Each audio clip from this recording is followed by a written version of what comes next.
नमस्कार दोस्तों, मेरा नाम है आकाश और आप सभी का एक बार फिर से मेरे YouTube channel A to Z study में बहुत बहुत स्वागत है।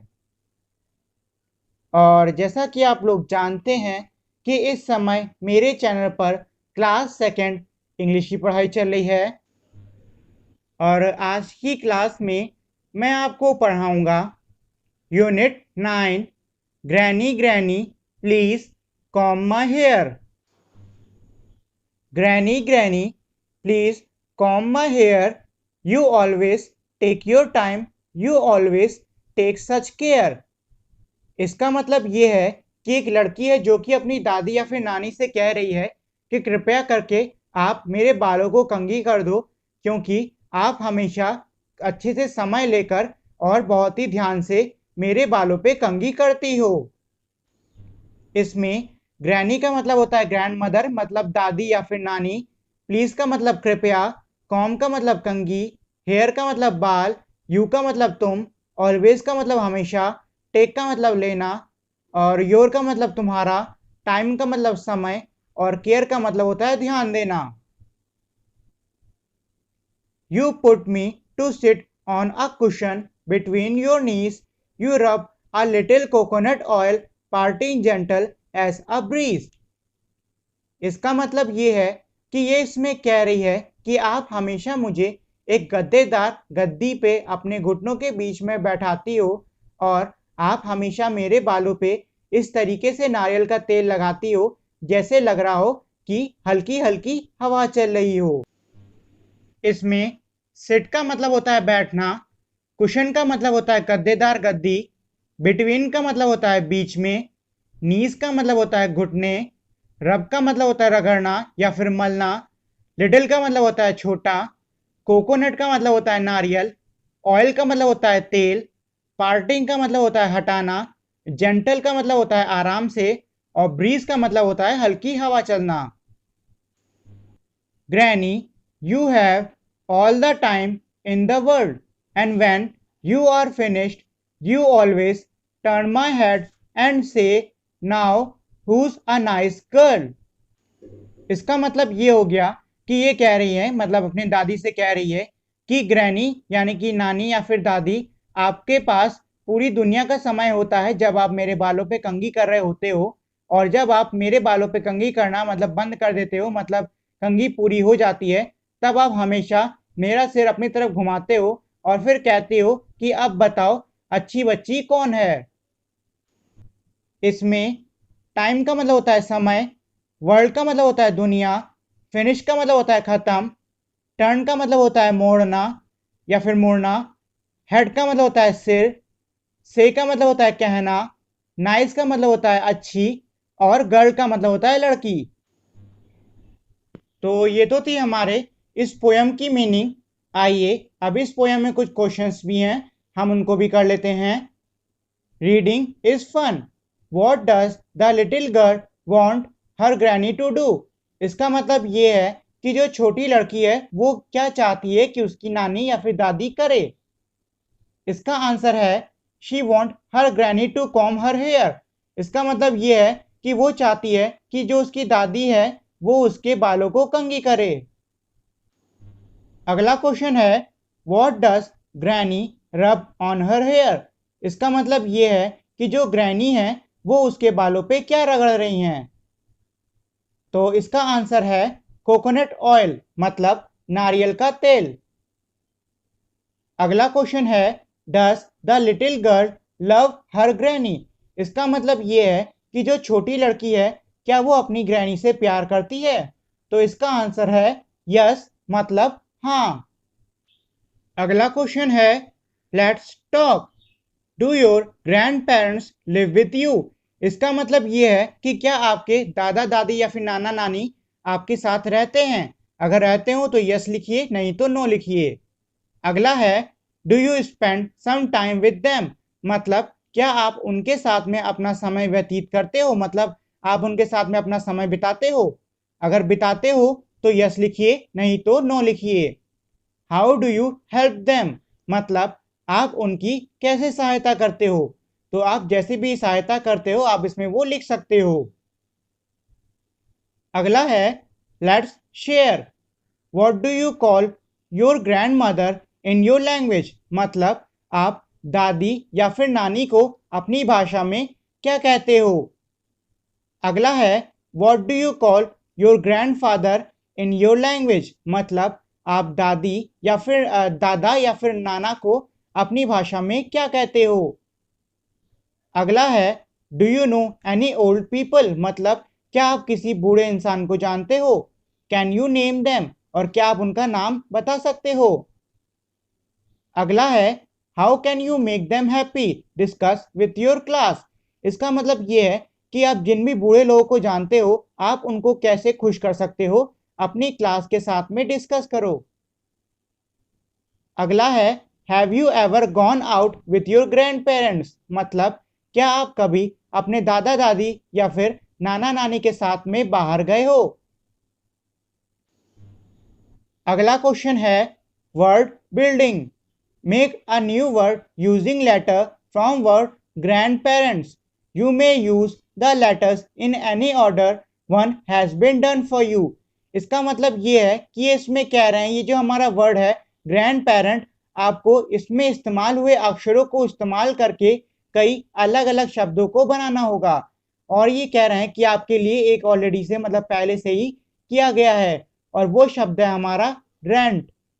और ये आप देख सकते हो ये मैंने आपके लिए भी कुछ कर दिए हैं, जैसे कि ग्रैंड पेरेंट से मैंने बना दिया ग्रैंड, फिर पेरेंट, उसके बाद है एंड, फिर है स्टैंड, फिर है एंड्स, फिर है गार्डन, और एक जगह खाली है उसमें आप अपने मतलब खुद से ही कोई वर्ड बना के लिख सकते हो।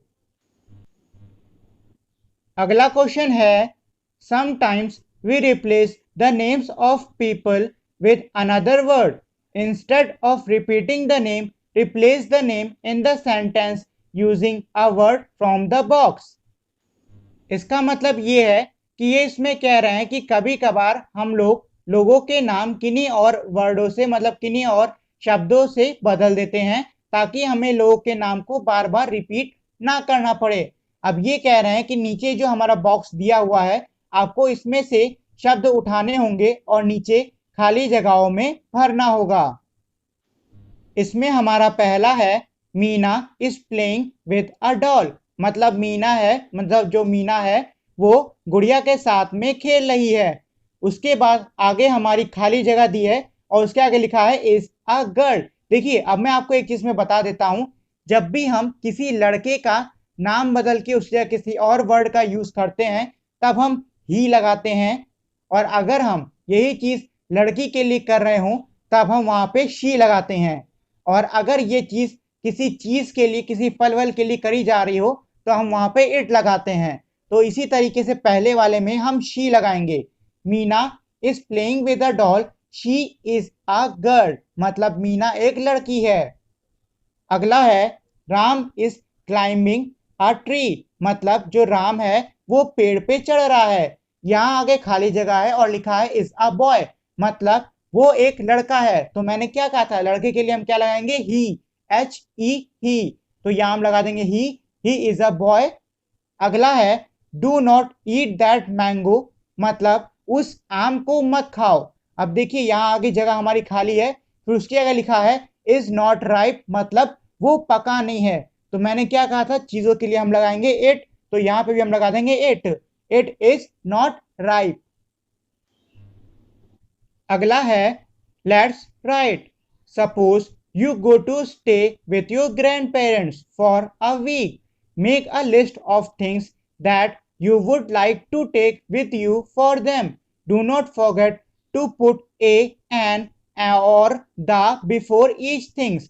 इसका मतलब ये है कि ये कह रहे हैं कि ऐसा समझ लीजिए कि आप अपने दादा दादी या फिर नाना नानी के साथ में कुछ हफ्तों के लिए नहीं मतलब एक हफ्ते के लिए रुकने जा रहे हो। अब आपको नीचे एक लिस्ट बनानी होगी, मतलब एक सूची बनानी होगी, और उसमें वो चीजें लिखनी होंगी जो कि आप अपने दादा दादी के लिए अपने साथ में ले जा सकते हो। और एक और चीज उस मतलब उस लिस्ट में जितने भी नाम लिखेंगे उन नाम के आगे ए एन या फिर दा लगाना मत भूलिएगा। तो ये सोच लीजिए अब सीधी सी बात है, आप दादा दादी या फिर नाना नानी से मिलने के लिए जा रहे हो तो वो बूढ़े हो लोग होंगे और बूढ़े लोगों को चलने के लिए छड़ी की जरूरत पड़ती है। तो यहाँ आप लिख सकते हो कि ए स्टिक, और आगे आप लिख सकते हो मिठाई का डिब्बा, अगर चाहो तो ले लो, क्योंकि कई बूढ़े लोगों को क्या है ना कि डायबिटीज की प्रॉब्लम होती है, तो ये ले जाना ठीक भी होगा, नहीं भी होगा, इसको अपने हिसाब से इसमें बढ़ा सकते हो। अगली चीज शॉल लिख सकते हो कि एक शॉल ले जाएंगे, मतलब अ शॉल। और काफी सारी चीजें हैं, जैसे कि आप कोई फल ले जा सकते हो, और भी बहुत सारी चीजें हैं, तो आप इसमें जो जो ले जाना चाहो वो यहाँ लिस्ट में लिख सकते हो। अगला है fun time. Make a thank you card for your grand parents. इसका मतलब ये है कि आपको एक थैंक यू कार्ड, मतलब कि एक शुक्रिया अदा करने के लिए एक थैंक यू कार्ड बनाना होगा अपने दादा दादी या फिर नाना नानी के लिए। नीचे है यू नीड, मतलब आपको जरूरत होगी chart paper of any colour, मतलब किसी भी रंग का chart paper, 9 inches bye 12 inches, मतलब 9/12 का आपको इंच का एक वो चाहिए होगा चार्ट पेपर किसी भी रंग का। उसके बाद स्केच पेन, स्टिकर्स और डिजाइन बोर्ड, मतलब स्केच पेन जो हमारा पेंट वेंट करने वाला, वो जो रंग भरने वाला नहीं हमारा आता है वो, स्टिकर्स मतलब जो हमारे टैटू वैटू होते हैं वो सब, और डिजाइन बोर्ड जिसपे कि आप रख के ये सब बनाओगे वो चीजें। मेक इट दिस वे, मतलब जो आपका थैंक यू कार्ड है उसको आप इस तरीके से बनाओ। Fold the paper into two, मतलब जो कागज है उसको दो हिस्सों में मोड़िए। ड्रॉ और स्टिक पिक्चर्स ऑन इट, उस पे अलग अलग प्रकार की मतलब अच्छी अच्छी तस्वीरें बनाइए, या फिर आप उस पे वो तस्वीर चिपका भी सकते हो। Write a message inside begin with dear grandfather और ग्रैंड मदर। इसका मतलब ये है कि आप उसके अंदर एक संदेश अपने दादा दादी या फिर नाना नानी के लिए लिख सकते हो, और उसकी शुरुआत डियर ग्रैंडफादर या फिर ग्रैंड मदर से कर सकते हो। अगला है activity time. This is an outline of Meena's grandfather. Add his hat, tie, moustache, glasses, stick, etcetera. Write each word in the given box, colour the picture and write his name. इसका मतलब ये है कि ये कह रहे हैं कि ये मीना के दादा की एक आउटलाइन है, मतलब पूरी तस्वीर नहीं है, आधी तस्वीर है। आपको इस तस्वीर में ये जो दादा खड़े हैं इनकी टोपी, इनके लिए एक टाई, एक दाढ़ी, इनके चश्मे और छड़ी बनानी होगी, और साथ ही में आपको इस पूरे को कलर भी करना होगा, और साथ ही में आप इसमें थोड़ी और चीजें भी ऐड कर सकते हो। और आपने जो जो चीजें इसमें बनाई हैं एक्स्ट्रा, मतलब इनकी हैट वैट टाई वाई सब मिलाकर, आपको नीचे जो बॉक्सेस दिए हुए हैं इनमें लिखना होगा। और जब ये सारी चीजें पूरी हो जाएं तब आप यहाँ पर कोई भी नाम सोचकर उनके लिए एक नाम इसमें लिख सकते हो। अगला है picnic. This is family picnic scene. Give names to all the people, look at the picture and make sentences using phrase given in the box. इसका मतलब ये है कि ये एक पिकनिक का सीन है, मतलब जो आप देख रहे हो सामने, इसमें ये कह रहे हैं कि इस सीन में मौजूद हर व्यक्ति का आपको एक नाम देना होगा, और साथ ही में नीचे हमारे जो छोटे छोटे फ्रेज दिए हुए हैं उन पर वाक्य भी बनाने होंगे। और हमारे फ्रेज हैं ईटिंग फूड टुगेदर, मतलब साथ में खाना खा रहे हैं। पिकिंग अप रैपर्स, मतलब साथ में रैपर्स उठा रहे हैं। और वेस्टेज पेपर, मतलब जो आपके खाए हुए जो कागज कागज नहीं होते हैं बेकार वो, या फिर मान लीजिए जो पैकेट होते हैं, वो सारी चीजें आपको उठानी है, उठाने के लिए बोल रहे हैं। सर्विंग फूड, सबको खाना दे रहे हैं। प्लेइंग फुटबॉल, फुटबॉल के साथ में खेल रहे हैं। टॉकिंग टू एल्डरी पीपल, मतलब जो बूढ़े लोग हैं उन लोग से बात कर रहे हैं। फिशिंग विद ग्रैंडफादर, और या फिर आप अपने दादा के साथ में मछली पकड़ रहे हो। और इसी के साथ में हमारी आज की क्लास यहीं पे खत्म होती है। आप सभी का मेरे इस वीडियो को देखने के लिए बहुत बहुत धन्यवाद। अगर आपको ये वीडियो अच्छी लगी हो तो प्लीज़ मेरी इस वीडियो को लाइक करें, शेयर करें, और मेरे चैनल को सब्सक्राइब करना ना भूलें। मिलते हैं हम अब अगली वीडियो में, तब तक के लिए नमस्कार।